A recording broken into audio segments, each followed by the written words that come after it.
Right. And I'm like, Max, can you turn your foot? Oh yes, I can, but it does not. My leg does not like it. That's what he says. Right. But and then sometimes he walks normal, and suddenly he just. Yeah. I'm like, no, don't have to be anything big, Mm-hmm. but we will not know until. Do you mind if I get a chair? No, of course. Yeah. Yeah. Yeah. Definitely. So yeah, just waiting and see what's going to be happening. So I think, well, I'm looking forward to go and see it because the last time I went for this MRI, they were saying, well, we can't see nothing over here, so we might have a look inside your knee. That's when I had the surgery done, so I didn't even know I was going to have an operation. Because they said, right, we're going to have to see what is inside your knee. That was the explanation they gave to me. Yeah. And I'm like, okay. And the next thing I find out, oh, you have a surgery done by this date. And was strange.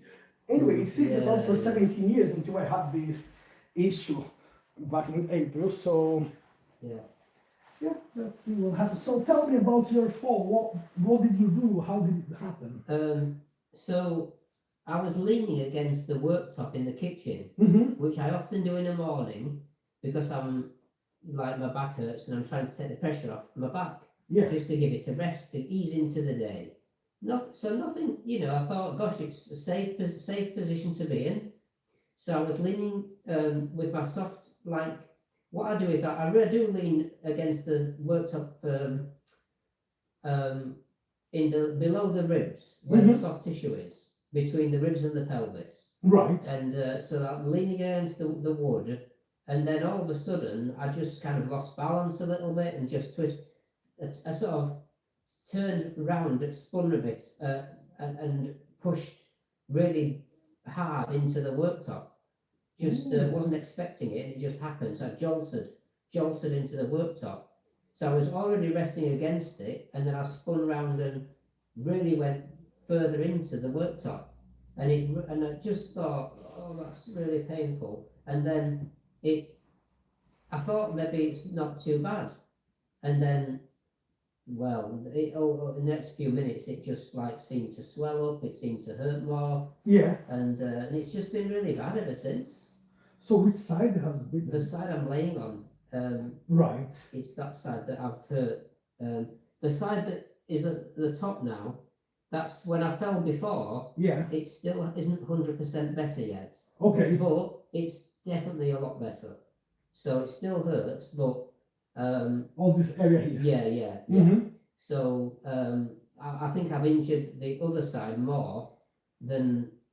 So that this fall wasn't any worse than the one I did before, but last time I injured my pelvis and my side quite a bit, but the pelvis was the worst part. Right. This time I haven't hurt the pelvis at all, but I've hurt the side of my body, the soft tissue area. Yeah.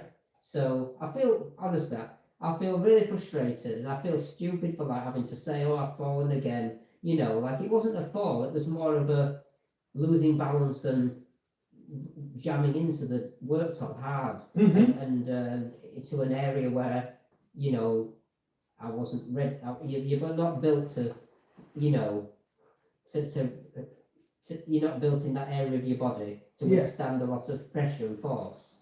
So I feel so frustrated because I'm really in my mind and I want to use this new machine I've got, and it seems like every time I feel I'm close to using the new machine or doing some exercises, something happens. Something happens, yeah. And I just feel really frustrated.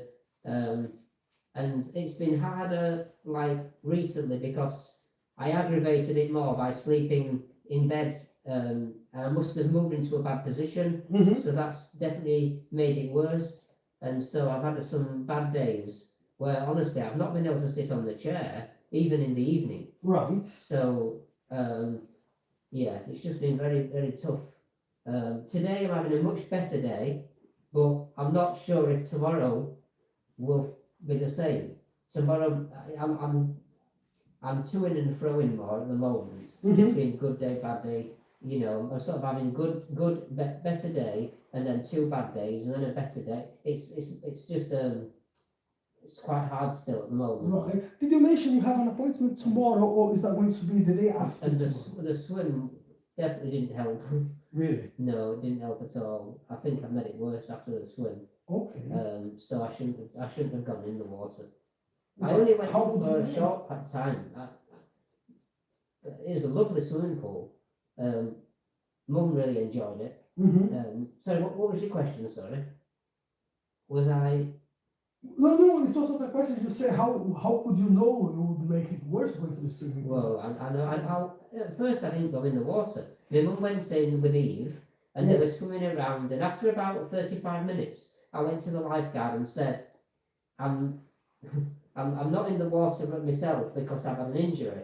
But I said if I did go in the water, just to see if I could do it, could I leave my trainers right near the steps, near the pool?" And there's only three of us in the water anyway. And the lifeguard, she said, "Oh yeah, do whatever you want."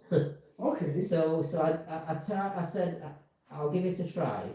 So there was only about 20 minutes left in the session. So I went in the waters. I wasn't in for long, and I just tried to just be in the water. But even just trying to crouch down in the water, because I was in the shallow end, where just trying to get my shoulders under the water, that was quite painful. Trying to just like bend my knees and walk in the water. But so I just tried to move around a bit, and then I tried to do some, without taking my feet off the bottom, I tried to do some strokes in the water with my arms, and I think that's just aggravated my chest more. Right. I've pulled it more. But that was 2 or 3 days ago now, so 2 days ago. So today's been a bit better, but the day I went swimming and yesterday was hard again. So yeah, but it was enjoyable going in the water because I've not been swimming for many years. So and I just but I don't think it was worth The hassle. the hassle of it all. No, not this time. I should have maybe thought I'll wait till another time. But yeah. But to most people, they think, oh, you must be better if you go in the water than if you're not. Yeah. But you wouldn't tell somebody who's broken their leg in the morning to go swimming in the afternoon on the same day. Yeah. You've got to wait till you're ready. So, yeah. I've got a message from NHS. I've got an eye appointment. My last eye appointment for macular degeneration was 19th of June. 18th of June. Right. And he said he wanted to see me in 3 months. You know when my appointment is? Well, that might have to tell us the year first. 30th of April 2027. Are you serious? God. That's what it said. urgent. That's what it's. That's the appointment they've given me. That happened last time, didn't it? Yeah. Yeah. Because the appointment that you had in June, they gave you it It was. like next year It or was something. Christmas Eve. Christmas Eve. 10 to 4, Christmas Eve. So the mum phoned up to explain it. She needs I urgent said I can't get appointments. anybody to bring me on Yeah. that day. So they squeezed her in June because she phoned up in May to say I can't No, wait till Christmas. I phoned up the Friday of the week before and they Right. gave me, Yeah. well in fact they gave me it same week on the Friday. But Why couldn't they give me that at first place? yeah. Oh, this is so ridiculous. But the specialist said, I want to see you in 3 months. And I said, when I phoned up to change the Christmas Eve appointment, they said, oh, we can't fit you in till next year. They need to monitor you a bit more closely at the start. Even if they decide after a while, Well, they said, we can see you more. just phone up and say you distance. can't see. Mm. He says, just make any excuse up and say I've got to come. Well, they obviously know what Because it's like. he for doesn't them. make the appointment. No, but for him to say that to you, he must know that this is the kind of thing that's happening. Well, Yeah. I told him that that's the appointment that they were giving me. Yeah. They were giving me March 2027. And I just said, that's too far away. So they gave me... Well, you have to 30th phone of up June. again, and just insist, and hopefully you'll get somewhere, Mum. With it being your eyes, they might be able to fit you in sooner. At least they did last time. Because when he said, I want to see you again in 3 months, I said, oh, that's a laugh. I said, because it'll be next year. Mm. Yeah. I've managed to pedal the bike a bit, Sandro. Okay. Mainly yesterday. I tried to get, was it yesterday or today? I can't remember now. but I went on the bike, not for long, but just, it seems to take the pressure off my back. Mm-hmm. So I've done a little bit here and there. I went on once today, I think yesterday, I think I went on 3 times, just a short, only about 1,000 meters. Mm-hmm. So I think, that's, so maybe I've stiffened up my legs and my back a bit, but I thought I was, taking the attention away from my brain, Yeah. from my back to my legs. Yeah. Well. So that's what I've been trying to do to manage. So.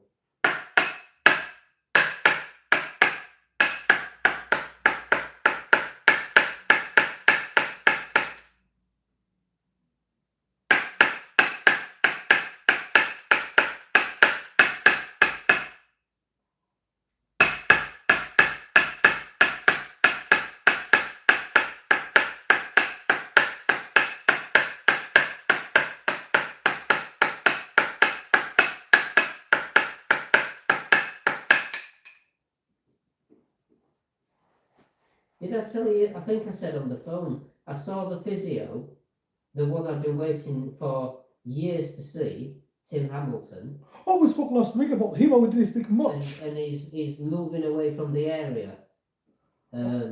He's not going to be working in York anymore. Okay. So I've waited all this time For nothing. for nothing. So now they're going to give me somebody else. And let's start all from the beginning. The people out, yeah. If I'd have known this, I could have just seen somebody different from the beginning. I've Exactly. waited all this time to see a designated person.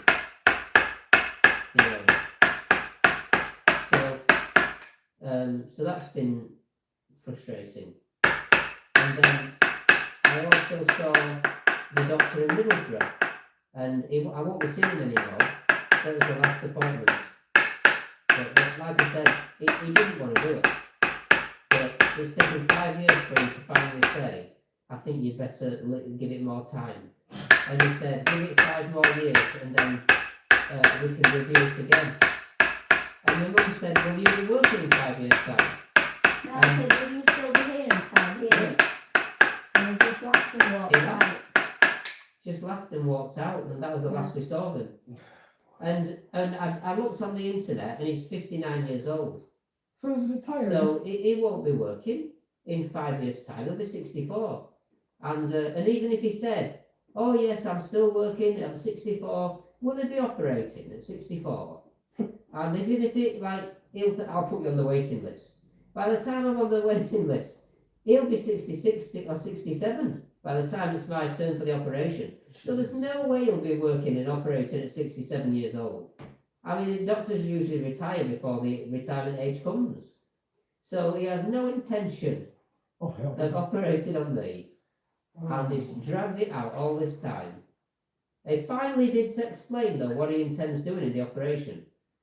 In very simple terms, because I've been asking him for 5 years to tell me what he would do if he did operate, and he's only now finally told me what he's going to do if he operates, because he's started off with, I'm not going to operate, but if I did, I'll tell you what I would have done.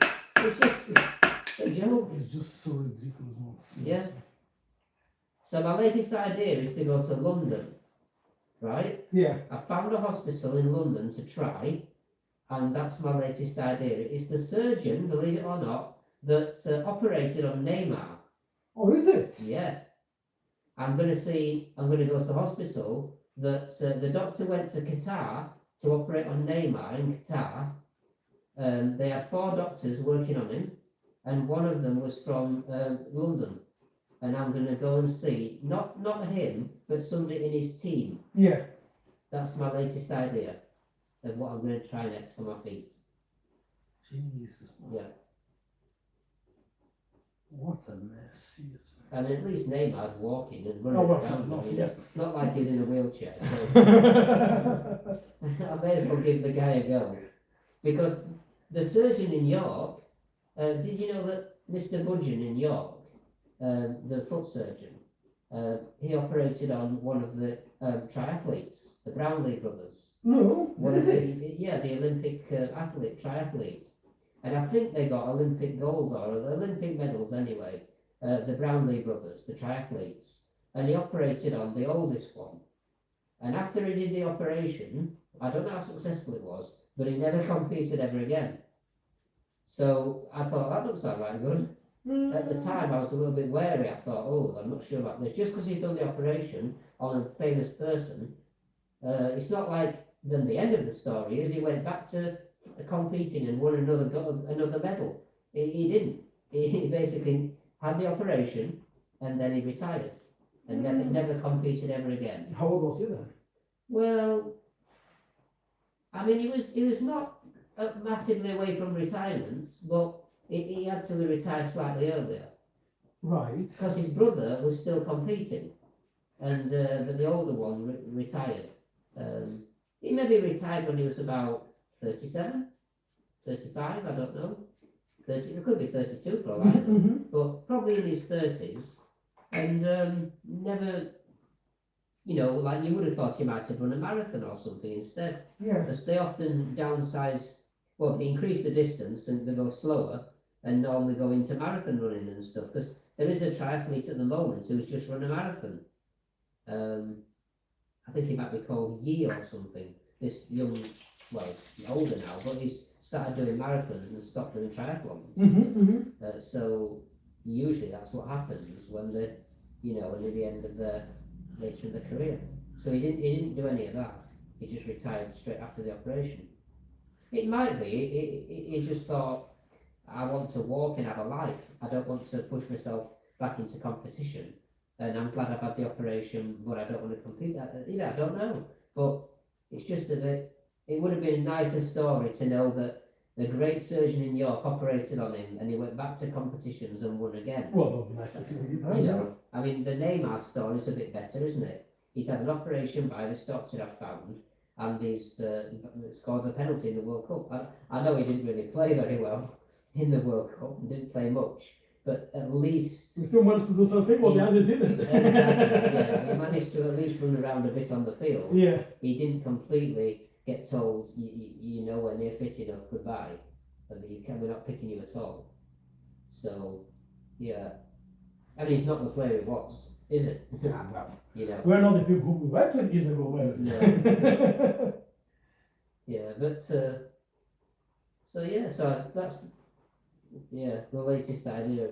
Probably have to go on the train and just find where the hospital is. And Do you know when you plan to do so? Still this year, or you plan something for next year? I'll try and do it this year if I can. I mean, at the moment, I've got to try and recover from this latest fall. Yeah. And hopefully then wait until I'm going to go private because I just think NHS it's going to take months before I get an appointment, and then they'll probably say we need to do a scan, and I just think I'd rather just go private, see the guy, and get the scan done on the same day if I can. I'll be more in charge of saying I want the appointment on this day, I want the scan on the same day, I'm only coming once. Can I do an online appointment for the second one? I want it to be quite soon after the scan. I want to know whether we're going ahead or not with anything. I just want it all sorted, you know what I mean? So if I went to the NHS, they'll probably send me down there, then I'll have to go again for the scan, and go a third time for another follow-up appointment. But I'm hoping that if I see him once in London, I can have a scan done at the same time, and I can see him online for the second appointment. Or just wait for a follow-up letter. You know what I mean? Yeah. Instead of having to go to London 3 times, I'm hoping maybe just the once might be enough. So, or at least twice, if I have to go twice. But I don't want to be going 3 or 4 times, dragging it out. I know you need it, yeah. Yeah. And I don't want to be going for the first appointment next year and the second one the year after. And then 10 years later, you're still exactly in the same spot. Yeah, and the guy says, oh, maybe come back in 5 years' time. And I'm thinking, how old are you again? Are you going to be operating in 5 years? Oh, no, I should retire. Yeah. Yeah. So that's my latest thoughts. Because I've got an appointment with my GP now, and I think it's about 3 weeks' time. Okay, So- here. In York, in Stamford Bridge, yeah. Yeah. my mum's going to come with me to the appointment, Mhm, just mhm. so she can, in a way, say what she thinks. I think that everyone Yeah. too. Yeah.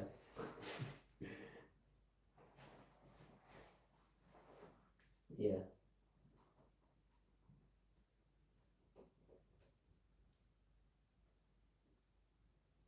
And I've got an appointment at York Hospital with a physio. Mm-hmm. It's just a one-off appointment. That's through pain management, because they did a psychological appointment with me several weeks ago. They said you passed with flying colours. You don't have any psychological like issues, Mhm. like because somebody had said you need to have a psychological assessment, you know, so that they could rule out that all the pain is in my, so it's not in my head. I'm not just imagining it all. So they said you sound like you're talking sense. You've got a good balanced attitude, and Of course, no, I don't even want to. Oh boy. I said I'm just frustrated. They said I can see that. Yeah. You know, and I said, look at my feet. I said, I'm not making it up. So, yeah.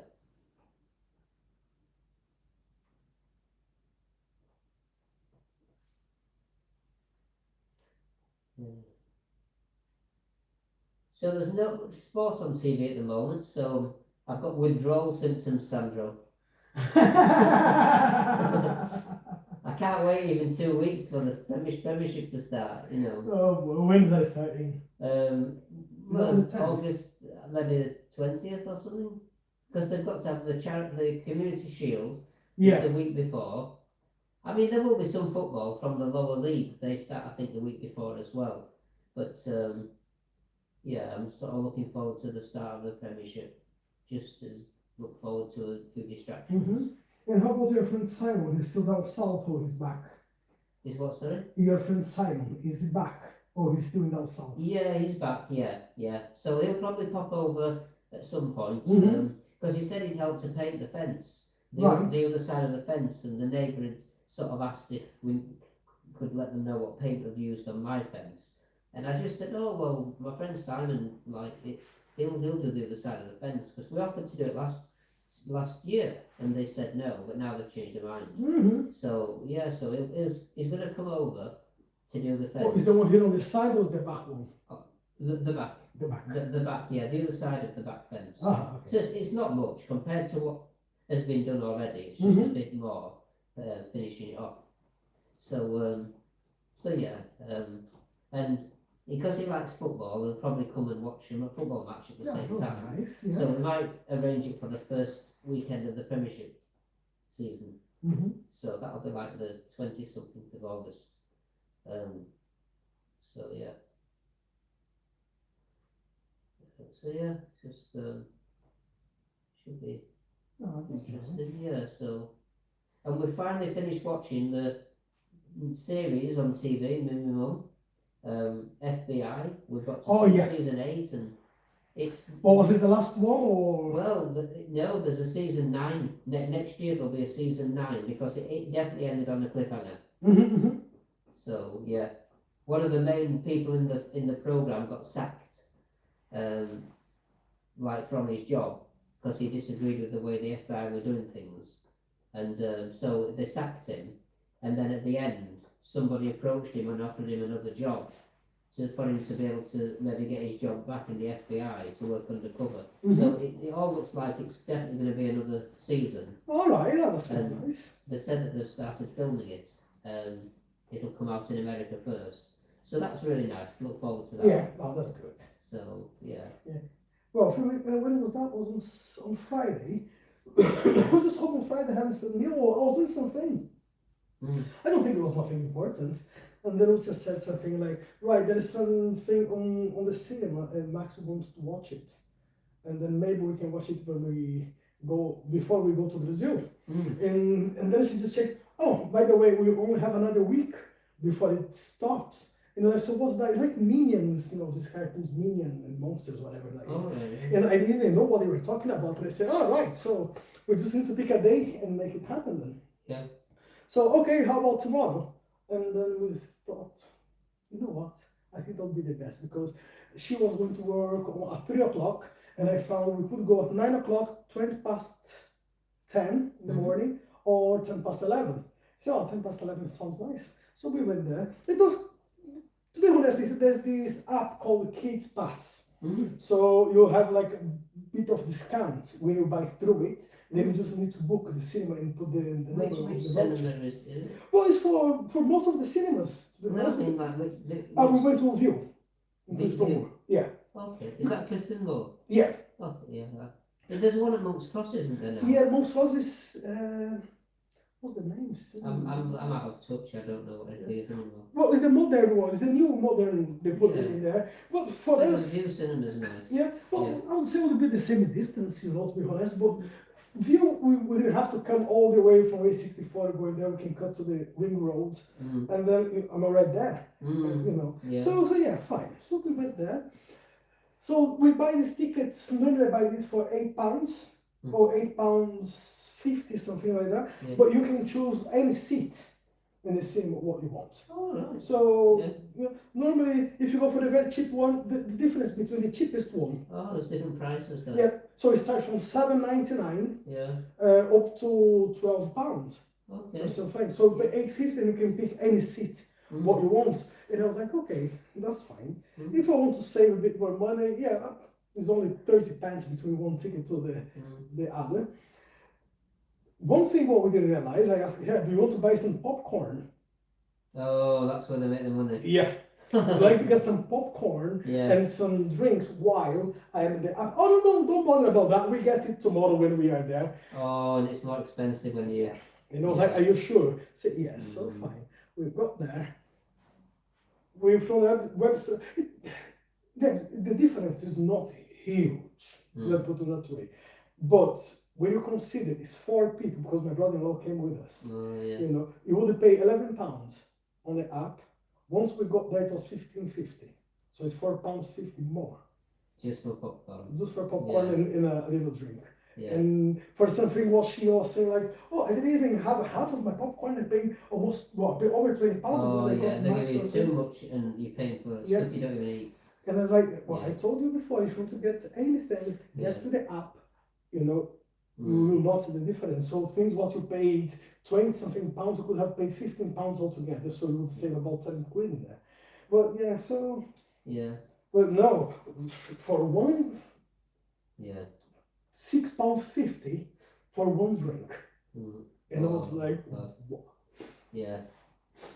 It's I was going to say it's daylight robbery. Yeah, It's oh, no, at it the is. Light's House, it's nighttime robbery. When I go to the cinema, I just sit in the seat and I Yeah. don't move. I don't have anything to drink. Yeah, I don't Yeah. have any sweets or anything. take a 5-year-old with you.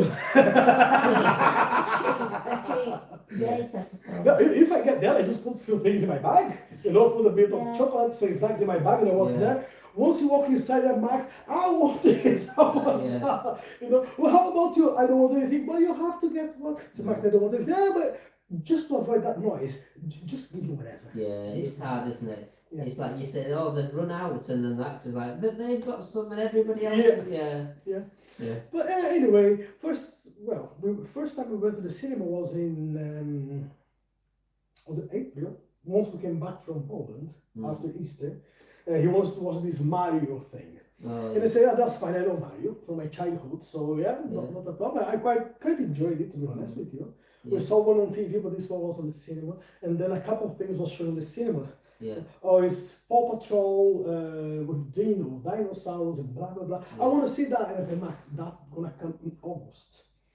On the 1st of August. And I didn't realize we just walked inside and Paw Patrol did, oh, look at that movie, we need to come next week. I said, Max, we'll not come next week with that movie. Yeah. You know, it's going to Yeah. take at least another month before we're thinking about coming to the cinema. Yeah. Because we're going to be away. Yeah. Oh, but how about we come to the cinema before we go to Brazil? I said, not a No. chance, Mike. No. Not a chance. Hmm.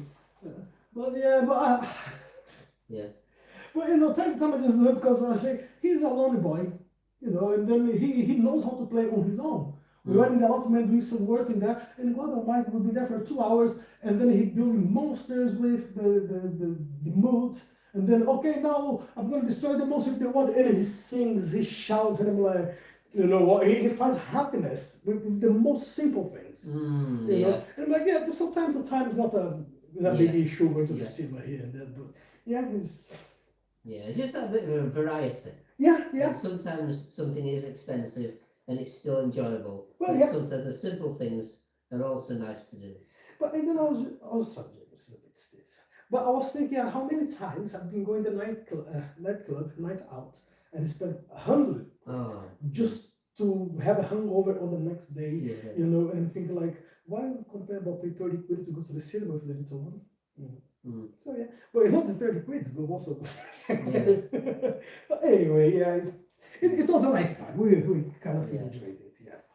So now I'm just trying to get some preparations from Brazil, but every day you find something Yeah. to do. Like this, now we need to buy new luggage. We telling me, we're talking, oh, we need to buy new luggage since 2010. So it's been 16 years and we haven't done it yet. Yeah. So as I said, I know the way we're going to buy it, so how? So just put that in the bin. Yeah. Today I had not an argument, but I had a little conversation with my network provider for my phone. I got a deal and I knew when I made the contract it would be a little bit expensive because the phone that I got, because I need to buy a new phone. So the contract I was paying was £22 monthly. Unlimited data, message, internet, and all sorts of stuff. Yeah. Right, I need a new phone. Okay, so if I get another 3 years contract on the phone, I will pay about 50 something pounds. And then they say, right, we cannot offer 3 years because you are with us only 6 months. You have to be minimum 12 months. So we can give you an upgrade for 2 years. And I was like, okay, how much? Well, £79. And I was like, Yeah. and I was thinking, right, if I get this phone now, it will last me another, I don't know, years. It will, minimum 5 years. Yeah. So I don't mind paying for a good phone, which I It's know. when you think that after so many years you keep it then Yeah. at a lower price. Yeah. Yeah. Because, for example, when I got the previous phone that I had and the contract finished, my idea came straight away. I can take it to Brazil and I can sell that phone in Brazil for over £500. I just saw it there. So, but my idea also was always I want to give this phone to my sister because she always had buying very cheap phone and it breaks all the time. So I'll fix the camera, which is about £70 to fix the camera, and she's gonna have like a 3 years old phone, which this phone will last years. Yeah. So I said, well, I'm taking that to her, and then I said, so how much is the contract? £78. I said, that's fine. £78. So I know 30 is for the contract, and 40 something I'm paying for the phone. So yeah, that's fine. You know, I won't be much confused about that. I need to buy new phones soon as well. And my mum said she phoned up to sort her phone out, and they mentioned a discount if you have a family. Like, oh really? Yeah, there's family with EE. There's family discounts. Yeah. You know, this contract £78 would drop to 63 if I would take the broadband. Yeah. But we just finished the broadband a month before, and it also says they weren't dealing with the contract, so we could not write off the contract. I would pay a lot less, £15 less from the phone, and then you may say, yeah, but and then you have to pay the broadband. Yeah, but the broadband was even cheaper than what we pay now. Yeah. You know, so it would be worth if I would have done it a month before. But anyway, I get a bill, £93, and I'm like, okay. So they send me the bill 5 days before they actually take the money out of the account. And I'm like, something's wrong. That's not what I agreed for. They're charging me £15 more for something which I have no idea what that is. So I just took the money out of the account, put into my second account, and left it there. So the idea came, nothing was taken, and I was expecting they will call me. I'm not calling them, they will call me. Another few days later, they tried to take the money again. Nothing. Today, it was about 11 o'clock, they shut my account. So they blocked my network. And then a phone call. Oh, hello, Mr. Albert, how are you doing? I'm very well, how are you? Well, you have noticed you have to cancel your network for these payments. And I said, yes, I know. So is there any particular reason why the direct debt didn't go through? Say yes, because I took the money out of the account, not to let it go through. Okay, can we ask you why? He said, yes, you can. My contract says £78. On the first month, I paid £99, which fair enough. That was the old contract which I had. So the outstanding £20 you added to the new contract. I agreed for that. Now, I agreed for £78 and I get a bill with £93. So if you can tell me what happened and why you are overcharging me, we can get it sorted. Let me have a look. Can you wait a little bit on the phone? Yes, I can. Have all day long. Can you hear all day? Yeah. Right, so now you can see here the £15. It's for the delivery of your new phone. And I was like, what? What are you talking about? Well, you have your new phone delivered to your door. And I said, yes, because I bought the phone through the website. £15 for a phone. Yeah, to deliver the phone. That's ridiculous. And I was like, so nobody ever told me I would have to pay that price. Well, they should have told you on the conversation that you had. So give me a second. I'm going to go back to the phone calls, what you had with the representative. Yeah, And I'm going to listen to it and I'll try to get the bottom of it. If he says that would be charged, unfortunately, you're going to have to pay because it's being recorded. So if you give me some time, say, look, if you can prove he said that it will be a charge for the delivery, I have no problems paying for it because maybe I just forgot. But as far as I can remember, nothing was mentioned apart of the £99 paying the first month for the previous outstanding. Okay, let me have a quick look. And then, James, we're on the phone, you put it on the hold for at least 20 minutes. Well, there is something here in the system I cannot access because it's been so far, it's been so long. The system is not letting me to listen to the message clearly. And I said, okay, that's fine. So what I'm going to do about it, because I'm not going to pay for something I didn't agree, unless you can prove to me he said that. And by the way, if he did say that, I want you to send me the audio into my phone. Okay, just as a record so I can have a look at it later on. I'll tell you, Mr. Elvis, just to make things clear. So I'm gonna free your access to your account, so you're gonna have it. But can you make the payment within 24 hours? They say, look, if you put it right, I can make the payment within 30 seconds. It's not a problem at all. Okay, then. So I'll put a trust on your account. Your phone will be working within 24 hours. But if you just turn off your phone and wait a couple of minutes, everything should work fine. And then you have 24 hours to make the payment. Turn off the phone, wait a couple of minutes, phone back on, look into the account, £80. And I'm like, I'm not paying. And then I'm not saying about £7-8, just below it. So choose which amount you want to pay. And I was like, why do I still need to choose to pay an extra £2 for, no, just click £78, straight away paid. And then a message, oh, thanks very much for the payment, and sorry to hear about the misunderstanding, blah, blah, blah. So it was not a misunderstanding at all, you know. And then I just called a friend of mine, explaining him the situation. He said, you know what, they did exactly the same to me last year. But because it was too late, because I paid, because it went through the direct debt, I didn't pay attention. Which company is this again? EE. EE, yeah. And I was like, okay, that's absolutely fine. So if next month they come again with overcharging me for something, I'll be in Brazil. So I'll see, block it again. So because of that, I canceled the direct debit. So they said, well, you know, we're going to need to put an extra £5 charge to your account because you canceled the direct debit. They said, yeah, I'm familiar with that and I'm fine with it because I know what I'm paying for.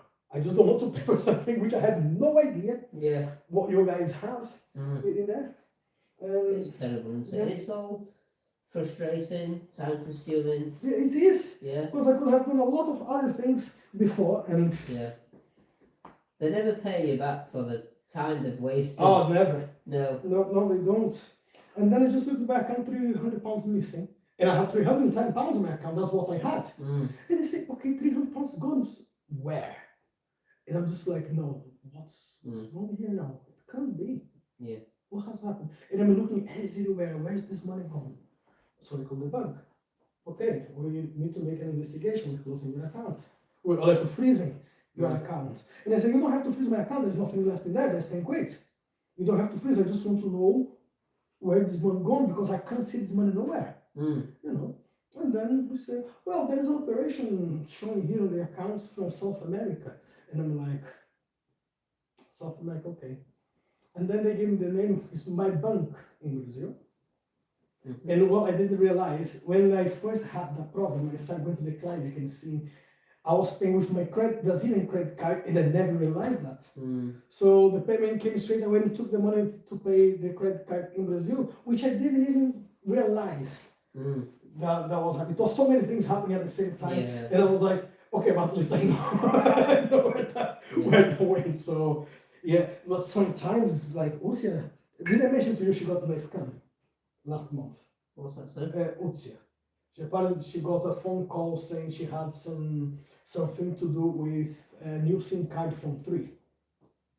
Okay. And she You said something that she'd had like she had to cancel the cards Yeah. or something. You so told yeah, me it that. was the one. So they tried to buy a laptop from her account in Pakistan. Right. So whatever they did. Wasn't that the weekend she had away last weekend? She went to Pakistan though, didn't she? Oh yeah, could be. And then they say, well, you tried to buy something from Pakistan. I said, I've never been to Pakistan. What are you talking about? Yeah. Well, there's a transaction here showing there's about $2,000. Yeah. They tried to buy this Mac or whatever it was. Yeah. It was showing the account, and she was like, I don't have a Mac myself when I'm in India. Yeah. Why I'm gonna buy a Mac in Pakistan? So she had to call the police. She had to call the bank. She had to call everything. Yeah. They could not take that from her account, but well, she don't even have that money in her account. So, but if she had that $2,500 in her account, it would be going just like that. And how well she would get it back because of the insurance, Yeah. the bank insurance, but it would be a hassle waiting for the time when that would happen. And Yeah. now they are getting more and more. Yeah. It's happening more often, isn't Oh it? yeah. Yeah.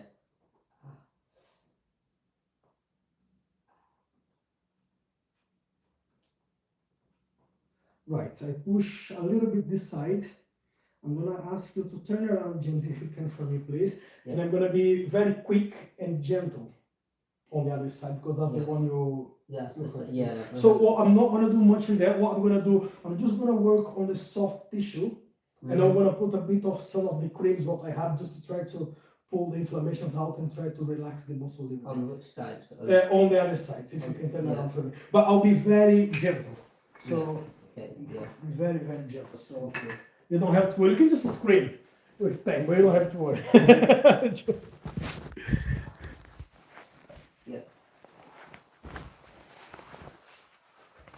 So yeah, now it's getting really a way out of these things. And now he has to try to.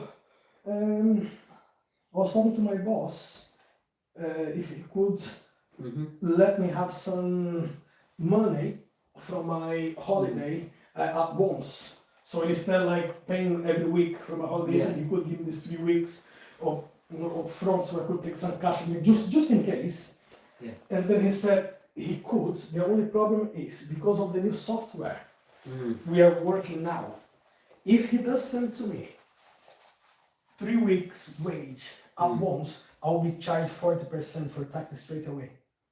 Because the system will recognize and will understand I get paid more than 52 grand a year if I Yeah. get that payment at the same time. Yeah. Yeah. So, and then he said, so, you know, I can send you, but for every £1,000 you're gonna lose 400 quid straight away. And Yeah. I'm like, ooh. Yeah. So yeah, maybe Yeah. just put that on a hold. Right, so whereabouts? It sort of hurts. If I just Yeah. have a look, it's kind of it's here, Mm-hmm. but it's round here, Right, but it also goes right round to the back, so it's all around this area. okay. That sort of so it's as from here all the way around Right. to there. So It's I quite a won't- big area. I won't do much in there then. As Mhm. I said, I was going to help with some creams around the area. Thank you. I've got to learn next year how to do a. They've changed the tax return method, haven't they?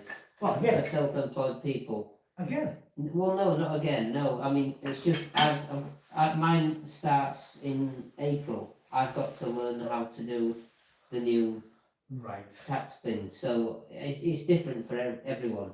But so I've got to buy some software and send something every is it 4 times a year from now on. Instead of once a year in January, end of January, Yeah. but by the end of January, you have to do it 4 times a year.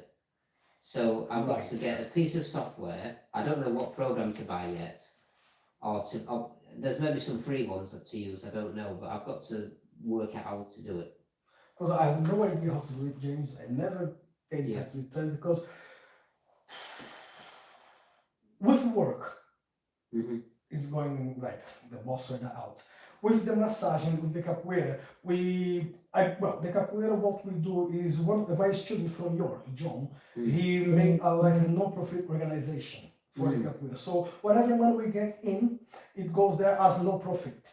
Okay, because well, to be honest with you, there's no money to make because whatever we take is to pay for the room, so we don't make money in capoeira. So when I start doing the massage, I put it as a part of the capoeira organization what I do. So they solve it. If there's any tax to pay, they just get the amount of the money at the end of the year. Right, we need to pay this amount for whatever it needs to be paid, and I just there you go.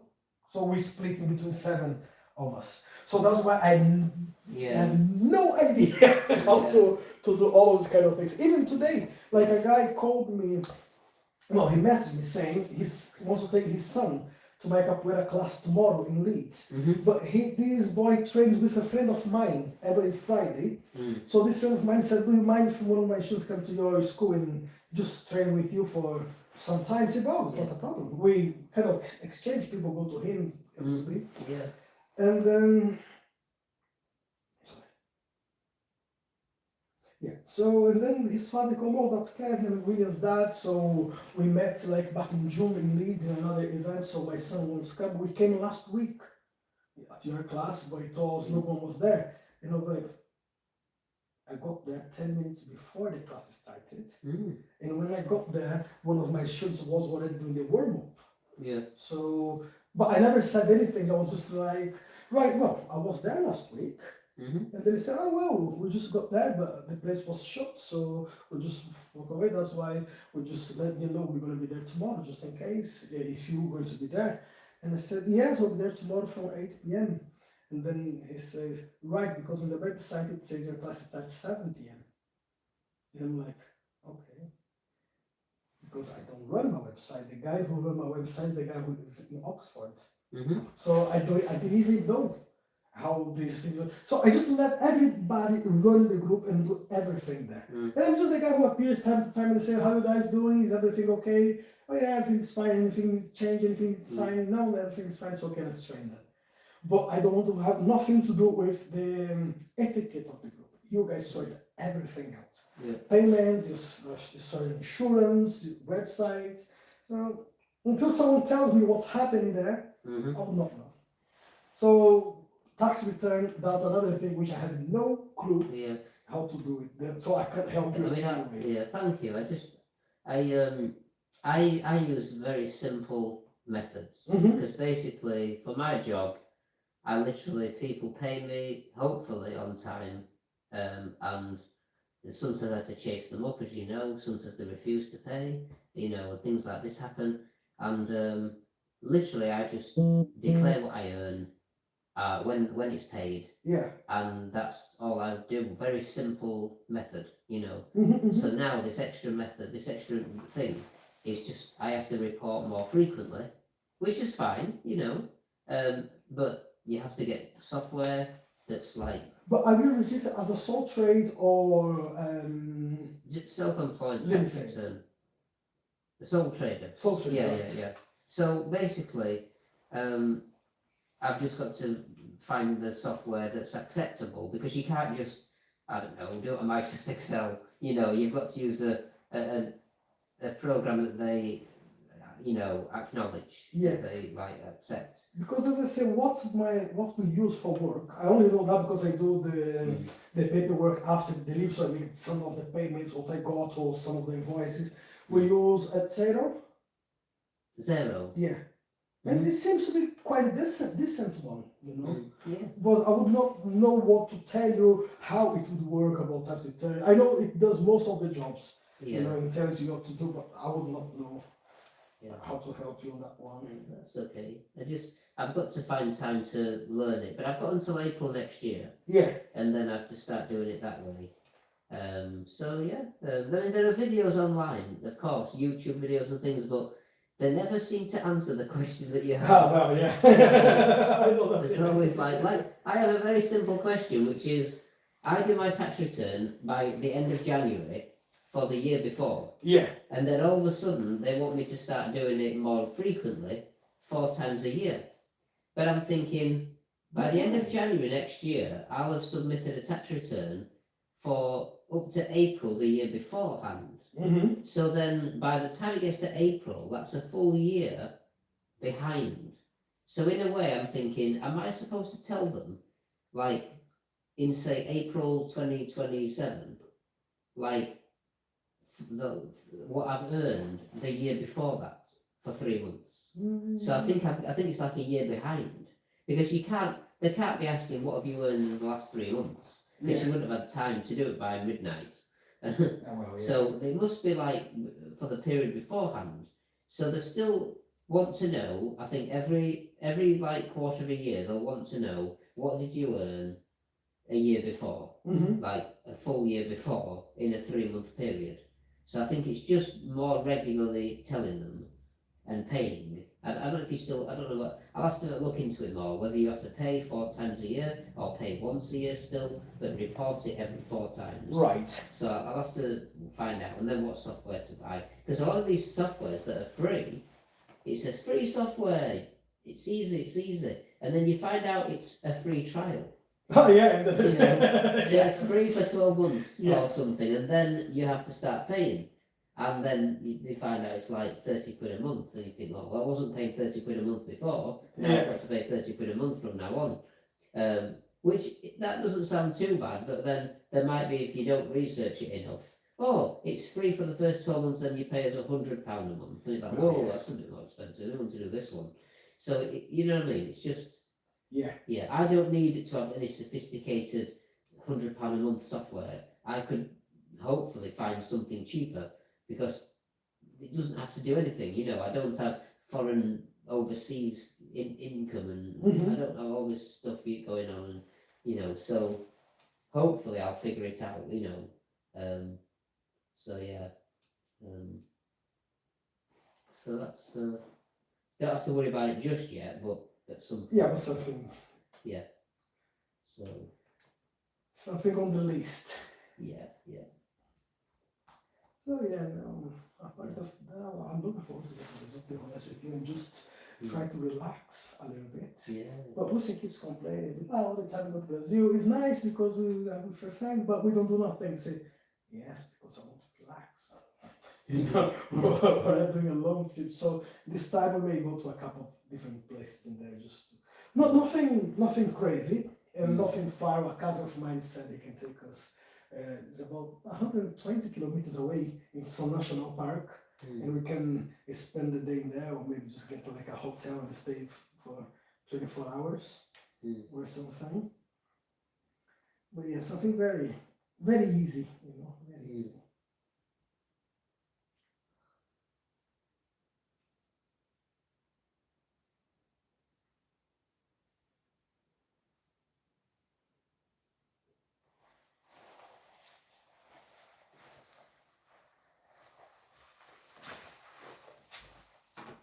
So I'm assuming that I've done some soft tissue damage. I mean, the other day I was thinking, oh no, I hope I haven't done anything like really bad, because you know, like yourself, I don't go running to the doctors and the hospitals. You know, I'm assuming it's nothing more than soft tissue damage. No, I wouldn't believe so, because there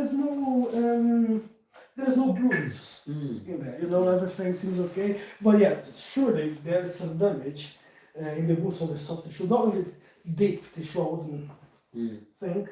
You know, I don't want to press any harder on it anyway. But yeah, it seems to be okay. I just didn't. I don't know. I didn't want to think. Oh, I hope I haven't like burst open my. I don't know if an organ that's under the skin, like this, Oh no, you would have been the language. spleen or something. I No. don't know where that is, but just these words I've heard about. It's will be on the other side. Oh right. So don't worry about that. Yeah. Maybe like you hit the liver or something, you can What? just give this. What? It's not the spleen he's talking about, it's your liver. Yeah, it's not even great. it's nothing bad. No, I don't. A different dream tonight. No, I don't think Yeah. there is. Well, I'm not saying that it's No. none, but for the It's- touch, You would think that well, it would be worse, yeah. Yeah, Like a yeah. broken rib. yeah, I wouldn't even let me put my hand in it if there was something broken Yeah. there. That would be. So yeah, the spleen, you're gonna find the spleen on the left hand side under the second vertebra of your hip ribs. I believe it's where the trauma, you know, has the impact. As it gets, but Yeah. So yeah, I won't do much in here. I'm just gonna let it heal. I've taken quite a few anti-inflammatories Yeah, recently because of the, I just thought it probably is inflamed. yeah. No, you did right. Yeah, Yeah. because you never know. You never know. Yeah. It's all a guessing game in a way, for me anyway, because I don't understand all the anatomy and it's, I normally just, if in doubt, take anti-inflammatories. And I try not to take them all the time, Yeah. but I think sometimes I must be taking anti-inflammatories when I don't need them. But Well, sometimes you're desperate. You just- everybody does it, James. So there's nothing to worry about. Mm. I have no idea how many times I've just taken anti-inflammatory. Oh, you're not supposed to take more than 2 every 6 hours. I was like 5 or 6 in my mouth, like just to get rid of the pain. And at some point I was just numb. I was just like, ugh. And I was like, no, that's not what I want. So, but now everybody does it, so you don't you worry about it. Yeah. Yeah, no, that's fine. But yeah, let's let it heal and see how it's looking tomorrow. I can leave this cream with you if you want. What's that? Oh, Do you have any creams? What you use there all the time? So what is this cream? this is just like for the muscle, you know. It's just it's more like for massage. But the components what you have in here, they're like arnica, which is like for inflammatory, menthol. Yeah, they're just like to relax the muscle. Just to, When is it best to put it on, would you say? you can just put them like a few times a day. There's no. Mm-hmm. I say like you wake up in the morning because we're quite still stiff. Yeah. You can just put it in there and it should help just to. Yeah. You know. There's no like, because with ibuprofen cream, Yeah. like there's like you can't just put loads Oh. on like all day long, you know. This is fine. This is different. Yeah, you can put it as much as you want. Whenever you feel like, oh, I should put a little bit more. You may not find the result when you put it the first time. So and then you can put a bit more later on. So yeah, just through the day you can just keep putting it and then see how it will go. Okay. Yeah. Thank you very No much. problem. I'll try to bring some more from Brazil. There's some nice creams in there which I got last year, and I still have some of them. So they're still quite good. Thank you. And saying that I need to take some from here to Brazil. It's just you see how things are weird. Yeah. I have some there which is good, but I have some of the ones which I use for myself in here, and would be good to some people in there. You just find the balance between what I want and what I need at that very time. Yeah. Just being careful, that's all. Yeah, no. Just, you should see me when I was living home. No, after that episode, and even here when I sat for a little bit, Tiptoeing. Yeah. when I stood up, I felt a little crump in there, and I was like, oh no. So it got straight. Yeah, no. I just, as I said, I stood up as I was having my tea. I finished it. Once I was literally about one minute, but as I did this movement, it felt and I was like, oh, back to the chair, and I was like, my wife, what's happening? I said, my knee. It's about you didn't do nothing. We were sat exactly. I was just sat with nothing. When I'm walking, I don't feel it. When once I think I was trying to do a little bit of dance or something, and I felt it. It went, but it was very quick. most of the times is when I'm sat or when I'm sleeping. But yeah, stiffens up. Yeah. Mm. And then for some reason, so if it's in that position, James, maybe for 5 minutes, that's it, done. Mm. And this is one of the exercises I should do to relax it until I was like, no, something is. Mm-hmm. So yeah, it was here.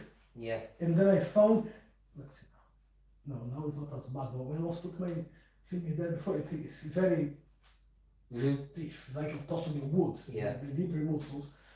I went to do the massage with Maria and she said, okay, and I said, what's wrong with you? Well, it feels like you have another 5 bones on your muscle because I don't know if I'm touching your bone here is exactly the same as touching your muscle there. Mm. And I was like, okay. And she was just needles all over up, so my leg was just like full of needles. Mm-hmm. So yeah, it's, I wanted to see her before I would go to Brazil, but I don't think it will happen. Yeah. So do you want to see her or Eddie while I'm away? Possibly, yeah. Yeah. I mean, it was great to see Eddie. Eddie was really talking very good to me and explaining things and seemed to be really knowledgeable. Because that if does he drive or? Well, I don't know if he has car now, but he can because he mentioned something. He was going to do a massage in Malton a few days ago, and then he said there is a friend who said he can put him in his insurance if he needs driving. And I mentioned to him on the day when he came, look, Eddie, this is where James are, so I want to introduce because if I'm not here, maybe you can be here as well. Because Maria, I don't know when she comes and goes, but if I'm not here, you can go and help James if you need, if you want, of course. Yeah, definitely. I mean, are you going away for 3 weeks or? Well, I'm going on the 10th, and I'll be back on the 28th. Okay. Yeah. Yeah. So yeah, I'll be two full weeks. Away. Yeah. So it's up to you if you want, because I can leave the bed here next week. Okay. And then Yeah. whenever you need, just message me, or I can give you his contact number. Yeah, Just in please. case. Yeah. Then it gives me an option. Yeah. If that's okay. Yeah. Oh, that's absolutely fine because I don't want you to struggle like you did last 'Cause year. I don't know how I'm going to be. Yeah. And if I'm struggling, then it would be nice to just know I've got some options. Yeah. Yeah. So yeah, I can either call Eddie or Maria. Is up to you which you prefer. Yeah. And then I'm only suggesting maybe Eddie. Just Mhm. I couldn't understand Maria. don't get And me wrong. I need to speak in Spanish with Yeah. Maria because I don't understand. And I don't know whether she's understanding what I'm saying fully as well. And that's the only thing. I mean, Her English is horrible. she knows what she's doing, yeah, but communication is it's difficult. this. So yeah, no, so next week I'll leave the massage bed here. Yeah. I can give you Ed's contact number if Well, you I'll need see you contact again his before friend. you go. Oh, you will, Yeah, you will. thank you. Yeah. And then we can make some arrangements. Or you can contact him straight away, or you can send me a message. I can contact again. It's up to you. Whichever you prefer. If you just send me his details, please, and then I'll see how I'm doing. Yeah. And whether I ask him to come the first week you're away or the second, I'll see how I am. Yeah. And at some point, my mum's going back to Whitby in 2 days' time, perhaps for about 2 weeks, and then she's going to come back again. That's the plan. Right. I don't know for how long. I don't know. But yeah, just you know me. I can't plan very far ahead. But and then as soon as you're back, I'll be ringing you asking, please can we come, because you know me best. But like, just it'd be nice to just have an option. I might just ask him to come at some point. But yeah, I really felt like he knew a lot of good stuff. Yeah. And he also is obviously very positive as well. Oh no, he encouraging. has a lot of. He can sit here with you for 5 hours, and you guys will be talking for. Sometimes it will be too far on the conversations. No, he came to my house on Sunday because he's living now in a room. Like 4 people live like in a small room, which is half of the size of your living room. Like in this shared house because the friend let him stay there. So he's desperate looking for a house, and then he just got like a couple of part-time jobs now. So and then he was saying, I've tutored people in the past when I've gone house to house, and I've tutored like people who are living in a similar situation where there's a whole family living downstairs, more or Yeah. less in one room, sharing the kitchen, and there's a family living upstairs in the same household, and there's literally like the house is for 3 people, Yeah. and there's like 10 people in that Well, house. I know that feeling. When I came to the UK, Yeah, our house was for 2 people. It was 11 of us living in that house. yeah, And it was just like, and I was talking to my friend, so what's happening here? yeah. And said, son, do you have money to hire a room? You know, Mhm. so pick where you want to sleep. So for 2 weeks, I was sleeping with this friend of mine, sharing like a mattress. And then for another 2 weeks, I was sleeping under the table on the kitchen. Mm-hmm. And I was like, guys, this is not a life. No. No, this is not a life. No. But then I was just 23. I was Yeah. just arriving here. Everything was really fresh. You didn't see where I used to live. I used to live in a place called Grange Street. Oh yeah, I know Yeah. Green Street. And it's like the house on the corner with the monkey tree. Oh, yeah. Yeah. Oh, you used to live there? I used to live there. Yeah, with a lovely monkey puzzle tree. Because I didn't recall maybe a couple of houses after that. Yeah. on the corner there. Yeah, yeah. So on Grange Street, on the corner, it's like on Fulford Road. It's right on the corner, Yeah, near where the road forks into into Fisher Fisher Gate. Gate, yeah, and Cemetery Road. That's where I've lived for nearly 20 years in that house, in a shared house. I had a room. I'm not joking, but the room I lived in that shared house was about Was it like what would you your say? gym? It was it like your gym? that Yeah. space there. I lived in that space in one room in that house and a shared kitchen for 18 years, something like that. So, and because I was always out in the car working. So you just need a place to. Yeah, a learn place how just to- to put my head and yeah, so I was just in a way it was pretty horrible. I mean the heating was there's no decent heating, it's single glazed windows that rattled and it was Yeah. freezing in the winter. If the water went off, the landlady would fix it the week after. You know, it was just horrible. I'll share with you, James. Yeah. When I left home, when my mother decided to leave from the city where we're living to move to where she lives now, it's only 60 kilometers apart. Mhm. It's all massive, not 40 miles. But 20 people live here. And she moved to a place where 5,000 people live. So, Mm. and she said, you come with us. I say, Mom, no. There's nothing for me to do there. You are retired. Dad is retired. My sister is only 14, so she has no option. Mm. What am I going to do there? Mm. What am I going to work with? I used to live in that place when I was 8 years old Mm. until I was 12, but now what am I going to do? So I'm staying. Right, I'm selling the house. I'll put the house for sale. While I don't sell the house, you stay.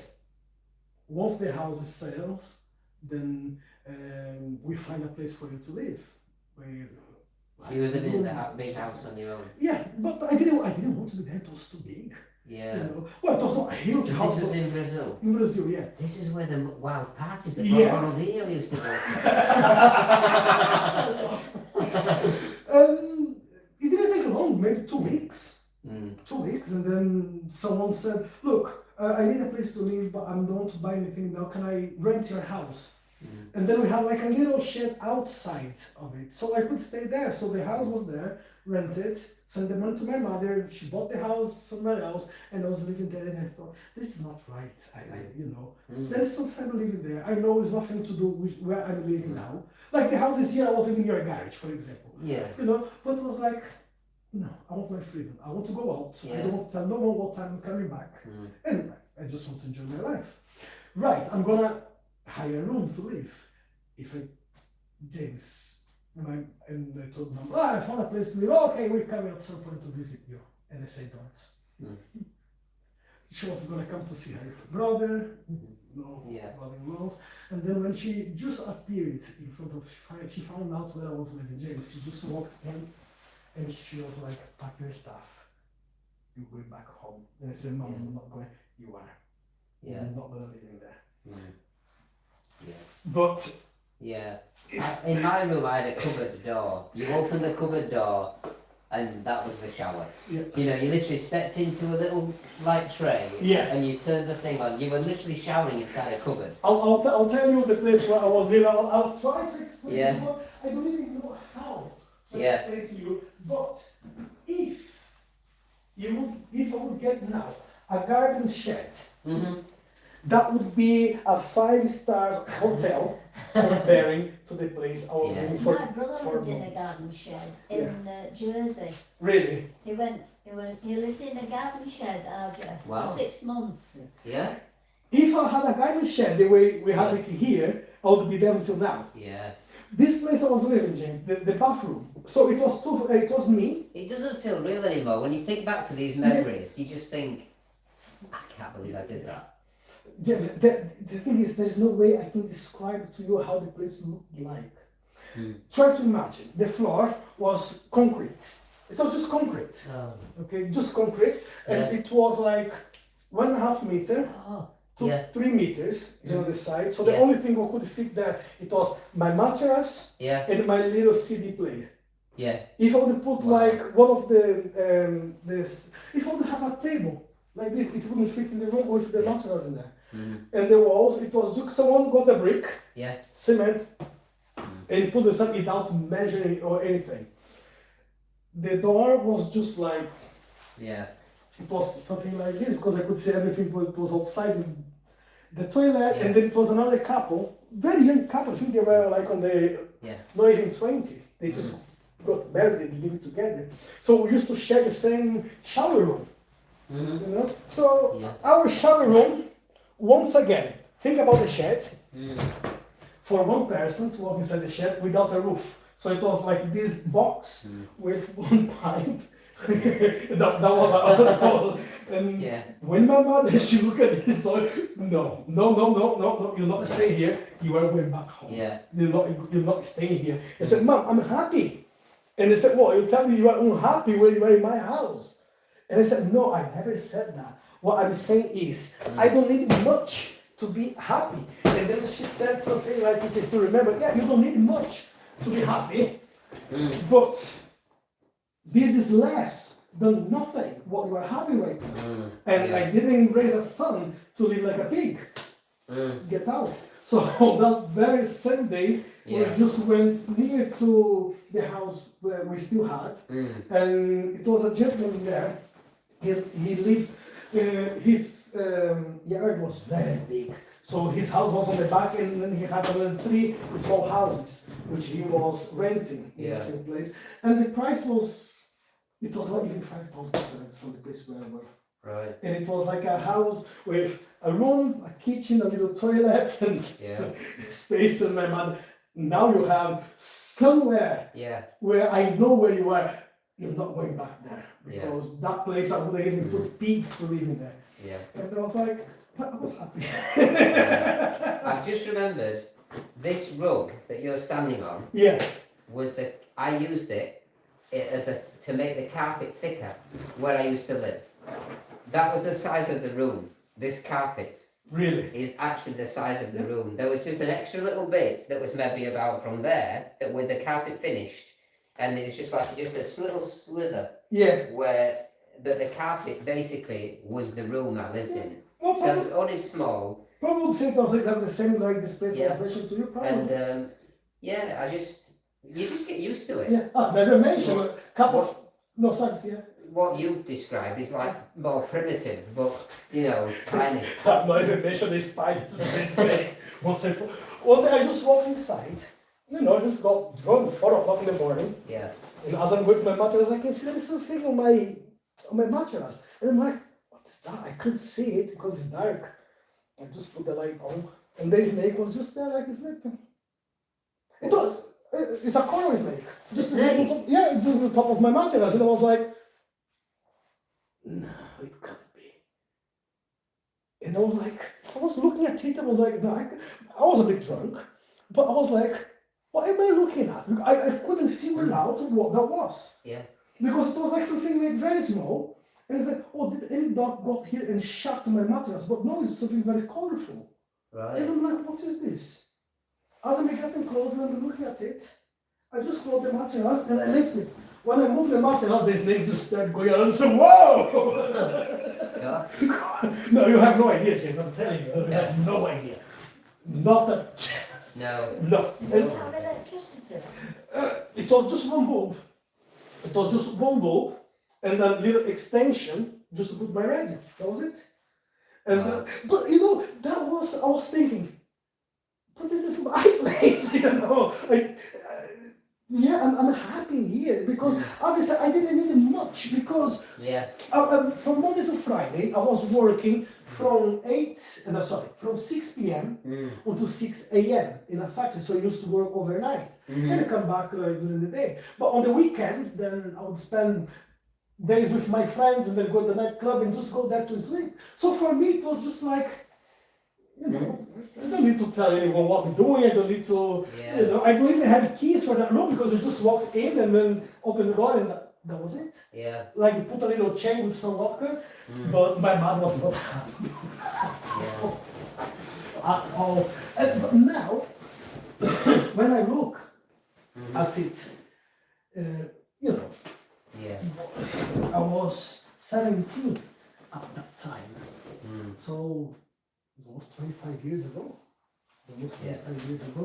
And when I look at it, I just felt like, compared to how I started when I left my parents' house, not because some of my cousins, they were saying, well, I can't believe you left your parents' house when you were 17.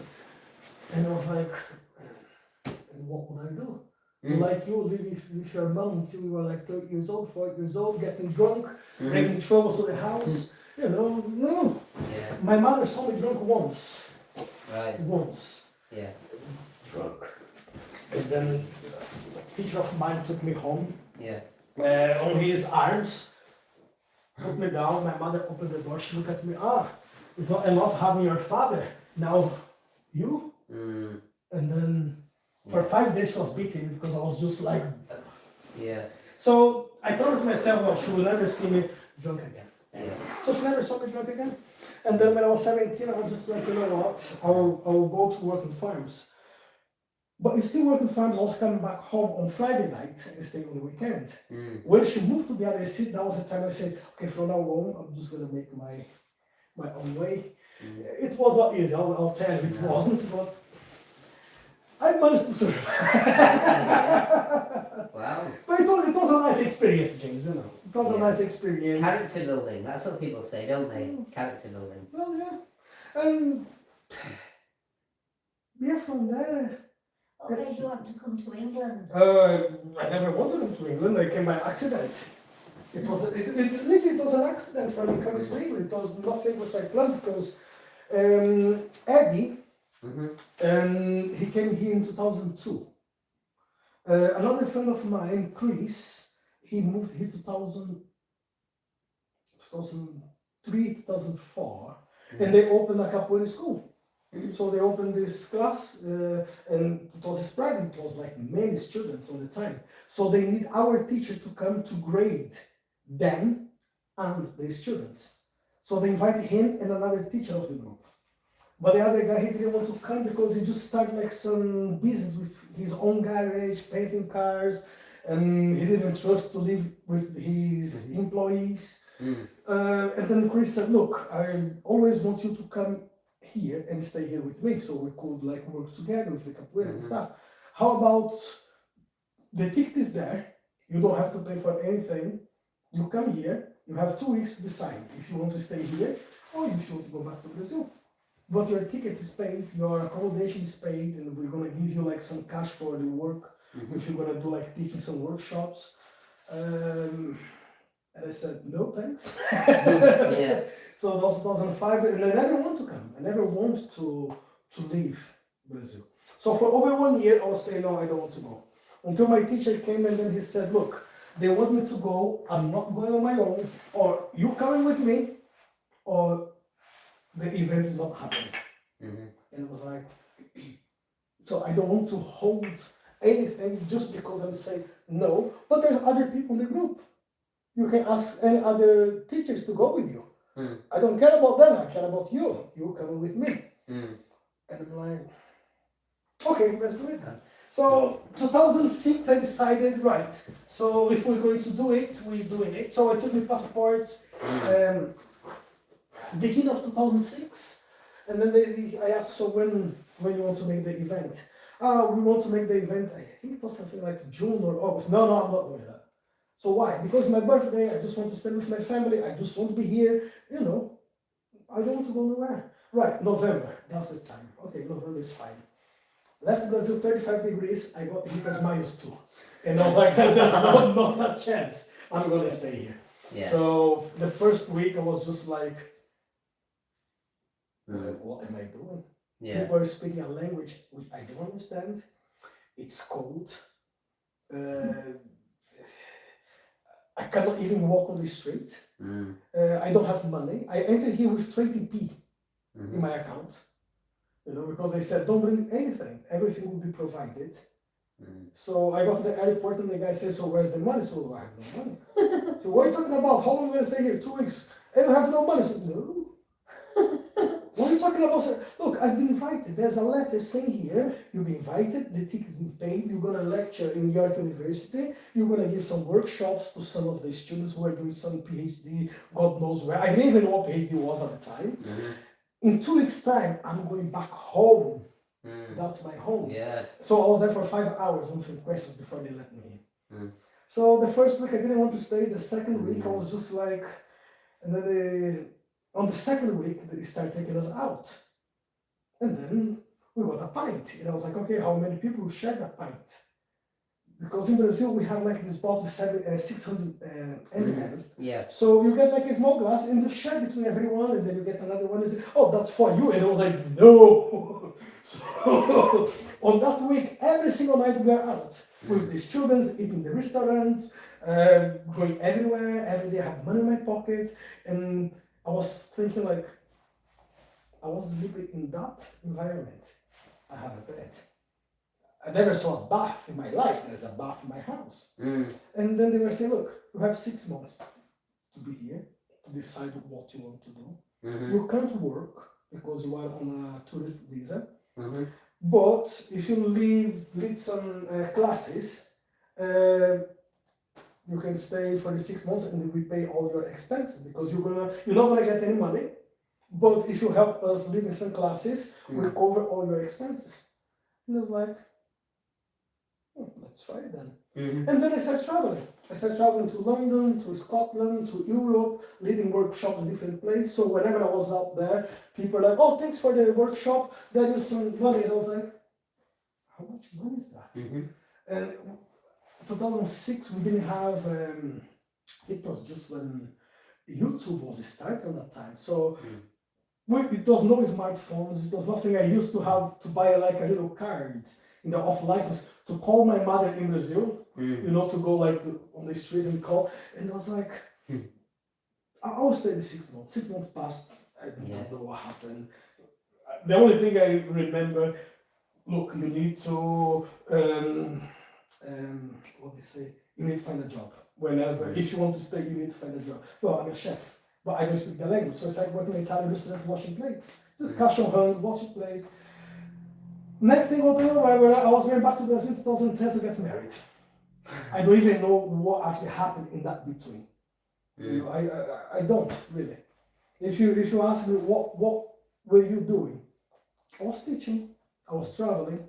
People were covering all my expenses for 3.5 years. You know, I was having money in my pocket all the time. And You were evolving. Yeah. But so if you ask me why, it just happened. It just happened. I don't know what to tell you. Yeah. I really don't.